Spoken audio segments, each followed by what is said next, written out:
নাফিস, নাফিস আপনাকে যুক্ত করা হয়েছে, বলেন।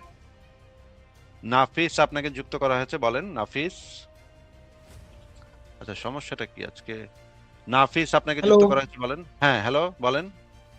ওই শুনতে পাচ্ছেন? হ্যাঁ, শুনতে পাচ্ছি, বলেন।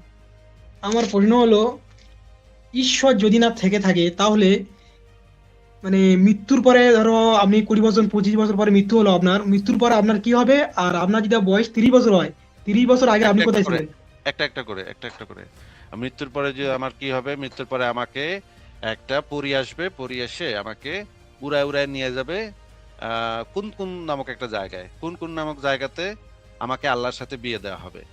আল্লাহকে বিয়ে করে আমি আল্লাহর সাথে প্রতিদিন সঙ্গম করব। তারপরে আল্লাহর পেটে আমার একটা বাচ্চা হবে। সেই বাচ্চাটার নাম আমি রাখবো আল্লাহর বাচ্চা কাল্লা। হুম। তারপরে আমরা দুজন, আমি আর আল্লাহ সুখে শান্তিতে বসবাস করব। হুম, আল্লাহ এবং আল্লাহ হবে আমার বউ, এবং আমি হব আল্লাহর স্বামী। আমরা দুজন এই সুখে এই শান্তিতে এই বসবাস করব। এই যে আমি যে আপনাকে যেই গল্পটা বললাম, এই গল্পটা কি আপনার কাছে বিশ্বাসযোগ্য একটা বক্তব্য মনে হচ্ছে, নাকি একটা কাল্পনিক গল্প বলে মনে হচ্ছে? বলেন। বিশ্বাসযোগ্য না, কাল্পনিকও না, একটু বেশি বাজে কথা। আচ্ছা, বাজে কথা মনে হচ্ছে।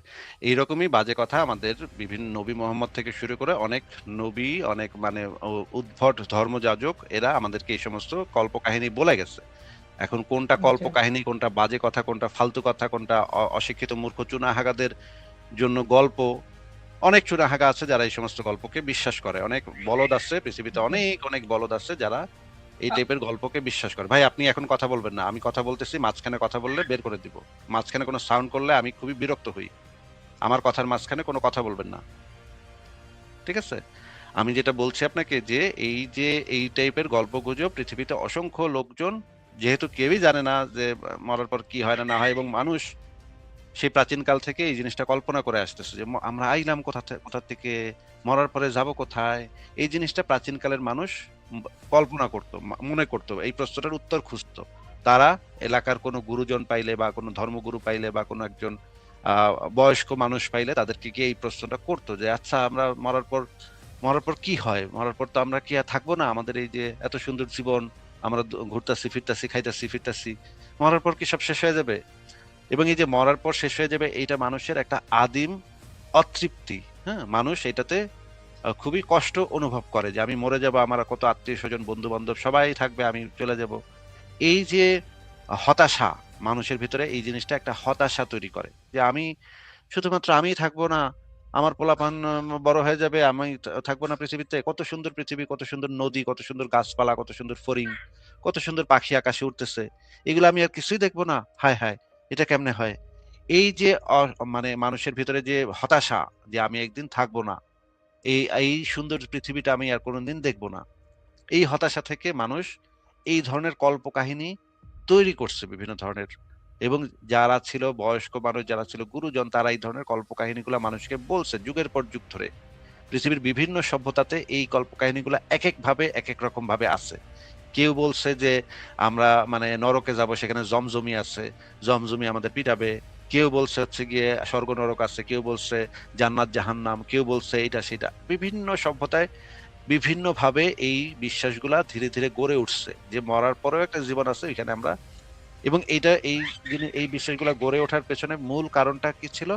কারণটা ছিল মানুষের এই হতাশা যে মরার পর আমার কি হবে ভাই? আমি কি আর কিছু দেখবো না? আমার বন্ধু বান্ধব আত্মীয় স্বজন সবাই থাকবে, আমি থাকবো না খালি। এটা কেমনে হয় ভাই? আমার তো খুব কষ্ট লাগে এটা ভাবলে। এই যে মানুষের যে এই আকাঙ্ক্ষা, মরার পরেও বেঁচে থাকার আকাঙ্ক্ষা, মানুষের যে অনন্তকাল বেঁচে থাকার যে আকাঙ্ক্ষা, মানুষ যে অনন্তকাল টিকে থাকতে চায়।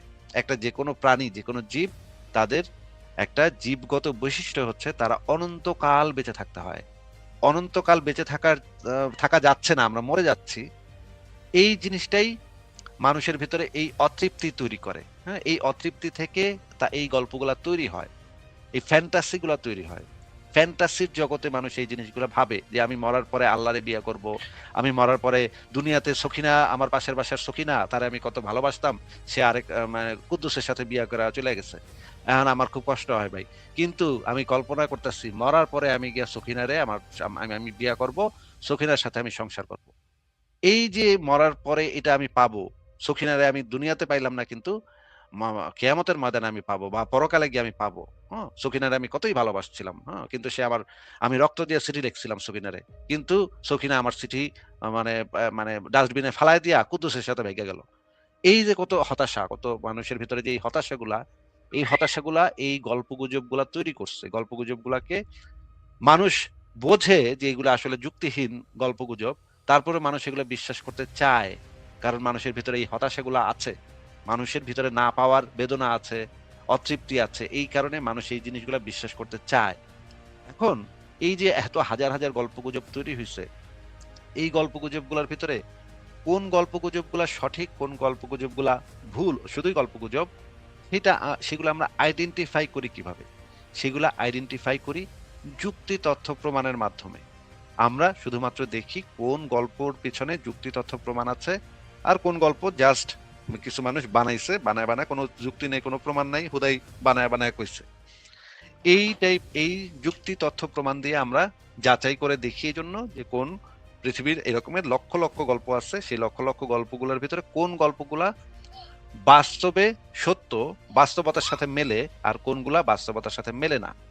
আপনি যেই ধর্মের অনুসারী, ইসলাম ধর্মের, নিশ্চয়ই আপনার ধর্মের যে গল্পগুজবগুলো আছে, মরার পরে আবার চিন্তা করবে, তারপরে এখানে জান্নাত জাহান্নামে দেবে, তারপরে এখানে অনেক পিটাবে, আবার হুর দেবে, ৭২টা করে হুর দেবে, এক একটা হুরের সাথে ধাপা ধাপ আপনি ৭২ বছর ধরে নাকি কত হাজার বছর ধরে লাগালাগি করবেন এক একটা হুরের সাথে। এইগুলা হইতেছে ওই প্রাচীনকালের অতৃপ্তি যে সমস্ত মানুষের ভিতরে ছিল। প্রাচীনকালের ওই আরব দেশের মানুষ বেশিক্ষণ লাগাইতে পারতো না, হ্যাঁ, বেশিক্ষণ মানে তারা তো ওই যে বিবি দাসী গুলা রাখতো তাদের কাছে। এখন বিবি দাসীদের সাথে দ্রুত তাদের ইয়া হয়ে যেত, হ্যাঁ। এই জন্য মোহাম্মদ কইছে তোমাদের এমন পাওয়ার দেওয়ান হবে যে তোমরা লাগাতার হাজার বছর ধরে খালি লাগাইতে থাকবা। এই রকমের উদ্ভট সমস্ত গল্পগুজব মোহাম্মদের লোভ দেখায় গেছে যে তোমরা মরার পরে এটি পাইবা। এখন এডির পক্ষে কি প্রমাণ আছে ভাই? এডির পক্ষে কোনো প্রমাণ নাই। পরকালে যে এডি সেডি পাবো আমরা, সেগুলো কোনোটার পক্ষেই কোনো প্রমাণ নাই। হুদাই এই সমস্ত কিছু মানুষের বলদ বানায় গেছে, কিছু ধর্মযাজক, কিছু বলদ, মানে আবার মানে আপনাদের যারা হচ্ছেন গিয়ে মানে জন্ম থেকে একটা পরিবারে জন্ম নেন, তাদেরকে আসলে বলদ বানায় গেছে, হ্যাঁ, কিছু ধর্মযাজক। না, আপনারা তো এগুলো নিয়ে জিহাদ করবেন, মানুষ মারবেন। আপনারা মনে করেন যে আপনি কাফের মারতে পারলে আমি ৭২টা করে হুর পামু, খালি গিয়ে জান্নাতে গিয়ে খালি হুর লাগামু আর মদ খামু। এই সমস্ত কইরা আপনারা দুনিয়াটাকে একটা নরক বানায় ফেলছেন। এই হচ্ছে অবস্থা, হ্যাঁ। কিন্তু আপনাকে তাহলে এখন জিজ্ঞেস করি যে ভাই, আপনার যে মানে ধর্মের যে বিশ্বাস যে মরার পরে আপনি এটা সেটা পাইবেন, হুর লাগাইবেন, তার গেলমান পাইবেন, গেলমানও তো লাগাইবেন আপনারা, মানে ছোট ছোট বাচ্চা শিশু হুর গেলমান এগুলো লাগাইবেন আপনারা, বা হাজার হাজার বছর ধরে লাগাইবেন আপনারা। এটির সপক্ষে কি আপনার কাছে কোনো প্রমাণ আছে নাকি কোনো প্রমাণ নাই? এবার বলেন। এগুলো আমরা কোরআন হাদিস থেকে এগুলো জানতে পারি, আপনি যেটা বললেন এখনই। না না, কোরআন হাদিস থেকে তো একজন হিন্দুও তো তাদের ধর্মগ্রন্থ থেকে জানতে পারে, ইহুদিও তাদের ধর্মগ্রন্থ থেকে জানতে পারে, প্রত্যেকেই তো তাদের ধর্ম বা পূর্বপুরুষ বা তাদের মানে গুরুজন তাদের থেকে জানতে পারে। কোথা থেকে জানতে পারেন আপনাকে আমি সেটা জিজ্ঞেস করিনি। আপনাকে জিজ্ঞেস করেছি যে কোনো প্রমাণ আছে নাকি। যে কোনো একটা বইতে লেখা থাকলেই তো সেটা প্রমাণ হয় না, হ্যাঁ। কোনো একটা কেতাবে লেখা থাকলেই তো সেটা, মনে করেন হিন্দুদের কেতাবে লেখা আছে শিব আছে, তাতে তো প্রমাণ হয় না যে শিব আছে। আপনাকে জিজ্ঞেস করেছি আপনার যে মরার পর যে আবার আপনি জিন্দা হইবেন, আবার হুল লাগাইবেন, গেলমান লাগাইবেন, এটির সপক্ষে কি কোনো প্রমাণ আছে আপনার কাছে? না না না, এটার সম্পর্কে কোনো প্রমাণ নেই। আচ্ছা, তাহলে আপনার মরার পর যে আপনি জিন্দা হইবেন, মানে মরার পরে আমরা যেটা জানি যে মরার পরে হৃৎপিণ্ড আহ, মানে ইয়া হয়ে যায়, অচল হয়ে যায়, এবং মস্তিষ্কে রক্ত সঞ্চালন বন্ধ করে দেয়। এখন মস্তিষ্কে রক্ত সঞ্চালন বন্ধ করে দিলে মস্তিষ্কের যে নিউরন কোষগুলা সেগুলা দ্রুত নষ্ট হওয়া শুরু করে দেয়। এখন আপনি যে আপনার মস্তিষ্কে যে স্মৃতি আছে, মেমোরি, যেটা আপনি মনে করেন ছোটবেলার মেমোরি আপনার আছে না, ছোটবেলা আপনি কি করছেন, আপনার বাবার হাত ধরে হাঁটছেন, মায়ের কোলে আপনি দোল খাইছেন, এগুলা স্মৃতি আছে না আপনার কাছে? হুম। বা আপনি গতকাল কি করছেন, গত পরশু কি করছেন, এক বছর আগে কি করছেন, স্কুলে থাকতে কি করছেন, কয়টা বন্ধু ছিল, এই সমস্ত মেমোরি, সমস্ত স্মৃতি আপনার ব্রেইনের ভিতরে, কোষের ভিতরে জমা আছে। কোষগুলা যে নিউরাল নেটওয়ার্ক তৈরি করছে, সেই নেটওয়ার্কটাই হচ্ছে কি আপনার এই মেমোরি। কোষে মানে আপনার মস্তিষ্কের একটা অংশ আছে, যে অংশটা এই মেমোরি গুলা সংরক্ষণ করে। তাদের একটা নেটওয়ার্ক আছে, সেই নেটওয়ার্কটাই হচ্ছে নিউরাল নেটওয়ার্ক বলে এটাকে। এই নেটওয়ার্কটাই হচ্ছে আপনার মেমোরি, মানে আপনার স্মৃতি। এখন মাঝে মাঝে আপনি দেখবেন সিনেমাতে দেখায় যে মস্তিষ্কের একটা জায়গায় জোরে বাড়ি লাগলে মানুষ স্মৃতি হারায় ফেলে আর মানে পুরোনো কথা দেখছেন এরকম সিনেমা? হুম হুম। ওই যে একটা মাথায় একটা জায়গায় বাড়ি লাগলে তখন মানুষ আগের কথা, ওই যে আমির খানের একটা সিনেমা ছিল, সে 10 সেকেন্ড পর পর ভুলে যেত যে মানে কত মিনিট পর পর যেন ভুলে যেত যে তার সাথে কি হয়েছে না না হয়েছে। এই রকমের মানুষ ঘটে, মানুষের যদি মস্তিষ্কের ওই জায়গাটাতে বাড়ি লাগে তাহলে ওই জায়গায় ইমব্যালেন্স তৈরি হয় এবং মানুষ পুরনো জিনিস মনে করতে পারে না, আগের কথা স্মৃতি সব ভুলে যায়। এখন আপনার মস্তিষ্কের যেই অংশটাতে সেই জিনিসটা আছে সেই অংশে যদি আবার ভালোভাবে আহ, মানে দেয়া যায়, সিগন্যাল দেয়া যায়, তখন আবার সেই মেমোরিটা আবার ফিরে আসতে পারে। মাঝে মাঝে দেখা যায় সিনেমার ভিতরে দেখায় আবার ওই জায়গাতে আরেকটা বাড়ি মারছে, তখন আবার মেমোরি ফিরে আসছে। এরকম দেখছেন ভাই আপনি সিনেমা টিনেমা? হ্যাঁ হ্যাঁ। তো এই যে মানে ওই জায়গায় আবার বাড়ি মারছে, একবার বাড়ি মারছিল স্মৃতি গেছিল গা, আবার বাড়ি মারছে আবার স্মৃতি ফিরে আসছে, যদিও এটা মানে সিনেমার একটু কল্প কাহিনী, কিন্তু এরকমের বাস্তবে এরকম ঘটা সম্ভব যে ওই যেই জায়গাতে আপনার ড্যামেজ হয়েছে সেই জায়গাটা যদি কিওর করা যায়, সেই জায়গায় নিউরাল নেটওয়ার্কটা যদি ঠিক করা যায়, তখন আবার আপনার মেমোরিটা ফেরত আসবে। এটা হওয়া সম্ভব, এটা বৈজ্ঞানিকভাবে সম্ভব আপনার আশা। তার মানে আমরা বুঝতে পারি যে আপনার সমস্ত চেতনা আসলে আপনার ব্রেইনের ভিতরে অবস্থান করে, আপনার ব্রেইনের যে নিউরাল নেটওয়ার্ক সেটার ভিতরে অবস্থান করে। সেটাই হচ্ছেন আপনি। আপনি যে আপনি, আপনার যে স্মৃতি, আপনার যে ছোটবেলার স্মৃতি, আপনি কিভাবে বড় হয়েছেন, কিভাবে ডেভেলপ হয়েছেন, এগুলো সবকিছু নির্ভর করে আপনার ওই ব্রেইনের নিউরাল নেটওয়ার্কের উপর। সেটাই আপনার পুরা চরিত্র, আপনি কি করেন না না করেন, কি চিন্তা করেন, সমস্ত কিছু নিয়ন্ত্রণ করে ওই জায়গাগুলা। ওই জায়গাগুলা যদি নষ্ট হয়ে যায় তাহলে তো ভাই আপনি শেষ। তখন তো আপনার আর কোনো স্মৃতি থাকবে না। ওইটা একবার নষ্ট হয়ে গেলে, নিউরাল নেটওয়ার্কটা একবার নষ্ট হয়ে গেলে সেটা স্মৃতি শেষ। এরপর আর কিছু নাই ভাই। আপনি আপনার চেতনাই নেই, আপনি এটা টেরও পাইবেন না যে আপনি আপনি আছেন নাকি নাই, সেটা আপনি বুঝবেনও না কখনো। ওই নেটওয়ার্কটা একবার, এটা আপনার জন্মের আগেও এটা ছিল না, আপনার জন্মের পরেও এটা, আপনার মৃত্যুর পরেও এটা থাকবে না। তার মানে অসীম শূন্যতা। আমাদের জন্মের আগেও ছিল অসীম শূন্যতা, জন্ম মানে মৃত্যুর পরেও হবে অসীম শূন্যতা। মাঝখানে আমাদের এইটুকু জীবন আমরা যেন ঠিকভাবে যাপন করতে পারি আনন্দের মাধ্যমে, এবং অন্যের প্রতি ভালোবাসা, অন্যের প্রতি মমতা, সহযোগিতা, এগুলার মাধ্যমে যদি আমাদের এই জীবনটা আমরা পার করতে পারি, তাহলে এইটুকুই হচ্ছে জীবনের মাধুর্য, জীবনের উদ্দেশ্য, জীবনের সৌন্দর্য। কিন্তু যদি আপনি এখন মনে করেন পরকালে আরেকটা জীবন আছে, এই জন্য এই জীবনে একটু কোপাকুপি করি, মারামারি করি, কাফের কফের মারি, তাহলে তো ভাই আপনি এই জীবনটাও নষ্ট করলেন। মানে এই জীবনটা আপনি কোপাকুপি করে নষ্ট করলেন। এখন আপনাকে যে জিনিসটা মানে জানতে চাচ্ছি যে মনে করেন মরার পরে আপনি আহ, ধরে নিলাম তর্কের খাতিরে মরার পর আপনি জিন্দা হইলেন, তখন কি আপনি গন্ধ পাইবেন ভাই? গন্ধ পাবো বলতে গেলে কিসের গন্ধ বলতে চাচ্ছেন? যে কোনো কিছুর গন্ধ, মনে করেন ছুটকির গন্ধ পাইবেন আপনি? আপনার তো তখন নাক নাই, হ্যাঁ? তখন তো নাকটা তো একটা বায়োলজিক্যাল জিনিস, মানে মানে হচ্ছে নাকের যে পর্দা, সেই পর্দাতে সমস্যা হইলে, আপনার মাঝে মাঝে করোনা হয়েছিল আমার একবার, আমি কোনো কিছু গন্ধ পেতাম না। মানে আমার নাকের যে ওই যে কোষগুলা সেগুলা ড্যামেজ হয়ে গেছিল বা কিছু একটা হয়েছিল এখানে, এই কারণে আমি কোনো গন্ধ পেতাম না। তো তার মানে হচ্ছে আমি বুঝতে পারলাম যে আমার কিছু শরীরের কিছু কোষ আছে যে কোষগুলো আমাকে গন্ধের অনুভূতিটা দেয়, আবার শোনার অনুভূতিটা দেয় আমার কান, দেখার অনুভূতিটা দেয় আমার চোখ। এগুলো প্রত্যেকটা জিনিস বায়োলজিক্যাল, মানে মানে হচ্ছে গিয়ে এগুলার বস্তুগত অস্তিত্ব আছে। মানে আপনি যদি মরার পর জিন্দা হনও, আপনার যদি আত্মা থাকেও, সেই আত্মাটার তো চোখ নাই, কান নাই, বায়োলজিক্যাল কোনো জিনিসপত্র তো তার নাই, মানে কোষ দিয়ে তৈরি কোনো অর্গান তো তার নাই। তাহলে সে গন্ধ পাইবো কেমনে, দেখবো কেমনে, শুনবো কেমনে, চিন্তা করবো কেমনে? মস্তিষ্ক তো নাই, চিন্তা করবো কেমনে? তাহলে তো ওইটা তো কিছুই না ভাই। আপনার ওই আত্মা বলে আপনি যেটা বিশ্বাস করেন, এরকম তো কোনো কিছু থাকা সম্ভব না ভাই।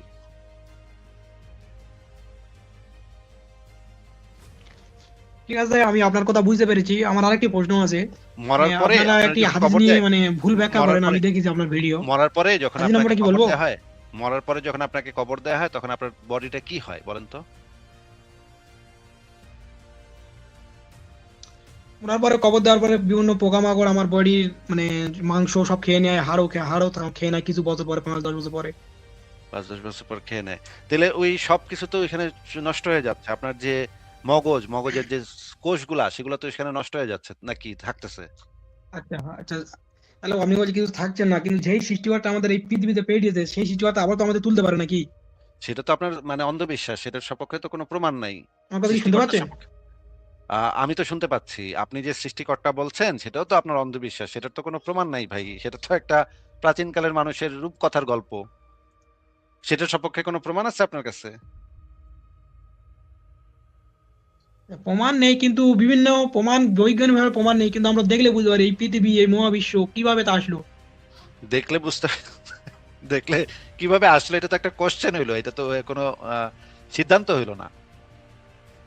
সিদ্ধান্ত না, মানে দেখলে বোঝা যায় কিভাবে আসলো একটা জিনিস। ধরো আপনি যে কিভাবে আসলো, কম্পিউটার দেখলেন, কম্পিউটারটা কিভাবে কিভাবে আসলো এই একটা যৌক্তিক অবস্থান হচ্ছে, মানে যুক্তিবাদী অবস্থান হচ্ছে যে কোনো কিছু সম্পর্কে যদি আপনার প্রশ্ন আসে তখন আপনি প্রশ্নটা করবেন এবং প্রশ্নটা উত্তরটা প্রমাণিত উত্তর না পাওয়া পর্যন্ত আপনি বলবেন যে এই বিষয় সম্পর্কে আমি কিছু জানি না, যতক্ষণ পর্যন্ত না আপনি কোনো প্রমাণ সহ উত্তর পাচ্ছেন। প্রশ্নের মাধ্যমে যদি আপনি এখন একটা কিছু ধরে নেন যে এইটা এমনি কেমনে হলো, নিশ্চয়ই ওইটা আছে।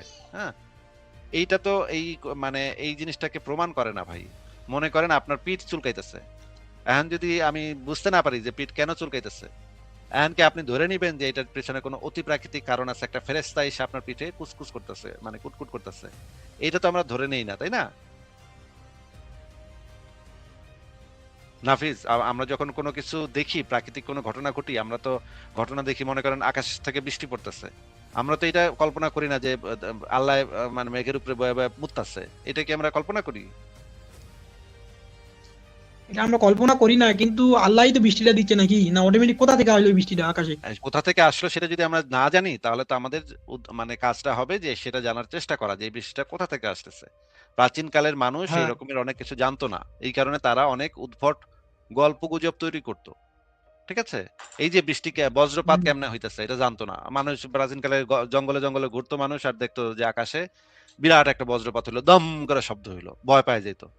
ভয় পায় ভাবতো হায় হায় হায়, এটা কি রে ভাই, এটা তো নিশ্চয়ই কোনো একটা বিরাট ক্ষমতাশালী কোনো একটা কিছু। আমরা যেরকম চিৎকুট দিলে ইয়া হয়, ওইখানে মনে হয় দেবতা আর আর দানবরা মনে হয় মারামারি শুরু করছে, এই জন্য একটা আরেকটারে মানে একটা ছুঁড়া মারছে, কিছু একটা ছুঁড়া মারছে। ধামধুম শব্দ শুই না তারা এইটা ভাবতো। তারা যদি ওই প্রশ্নের উত্তর না জানে, যখন মানুষ কোনো একটা প্রশ্নের উত্তর না জানে তখন প্রাচীনকালের যারা অশিক্ষিত বর্বর মানুষ ছিল তারা গল্প তৈরি করতো এগুলোর পিছনে। ঠিক আছে, কিন্তু আমরা এখন মানে যারা যুক্তিবাদী মানুষ তারা যেটা করে যে এইটা কিভাবে ঘটছে সেটা জানার চেষ্টা করি। যদি জানতে না পারি তাহলে আমাদের সিদ্ধান্ত হবে যে এটা আমরা জানি না এখনো।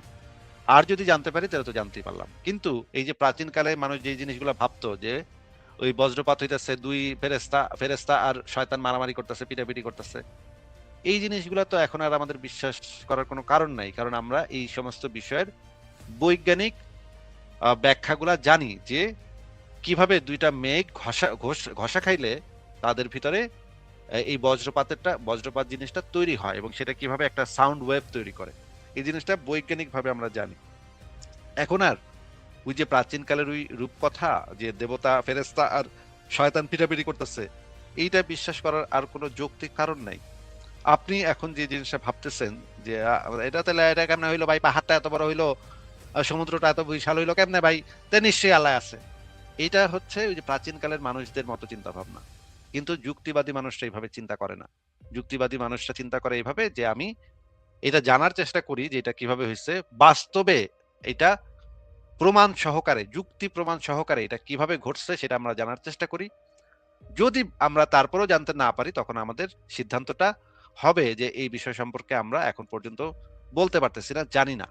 কিন্তু আমরা কখনো যুক্তিবাদী মানুষরা যেটা জানি না সেটা সম্পর্কে একটা কনক্লুশনে যাই না, একটা সিদ্ধান্তে যাই না যে যেহেতু আমরা জানি না সেহেতু এটা আকাশে করছে, যেহেতু এটা জানি না সেহেতু এটা আল্লাহ করছে, যেহেতু এটা জানি না সেহেতু এটা শিবে করছে।